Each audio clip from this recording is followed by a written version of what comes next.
Start. एकमेकांकडे बघा, हात द्या, फिरवा. अरे उलटा. प्रेम म्हणजे नेहमी हातात हात घालून चालणं किंवा मोठ्या गोष्टी करणं असं नसतं. कधी कधी प्रेम म्हणजे एकमेकांसमोर आजही थोडंसं लाजणं. तर हा क्षण बघताना आम्हाला तेच जाणवतं. मला तरी पर्सनली आम्ही जैसलमेरला गेलो होतो, रात्रीची वेळ होती. सगळेजण बाहेर फिरत भटकंतीला निघालो. मग एका गार्डनमध्ये आलो आणि तिथे एक छोटंसं स्कल्पचर होतं. सो आमच्या सगळ्या टीममध्ये हेच 2 कपल होते. सो मम्मी पप्पांना म्हटलं की मम्मी एक छोटासा डान्स होऊन जाऊ देत.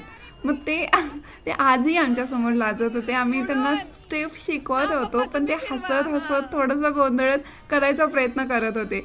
आणि तुम्हाला माहिती आहे आमच्या सगळ्या हसण्याचं पाठीमागचं रहस्य, त्यांना बघताना असं वाटत होतं की इतकी वर्ष एकत्र राहूनही एकमेकांसमोरचे ते गोंडस लाज आजही तशीच त्यांनी जपून ठेवलेली आहे. आणि मला वाटतं की हेच प्रेमाचं खरं रूप नाही का हो?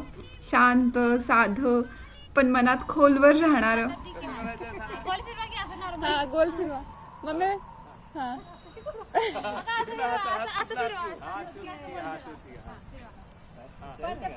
बोल फिर घेऊन तू मग तुझ्या भोवती फिरायचं का असं पप्पांना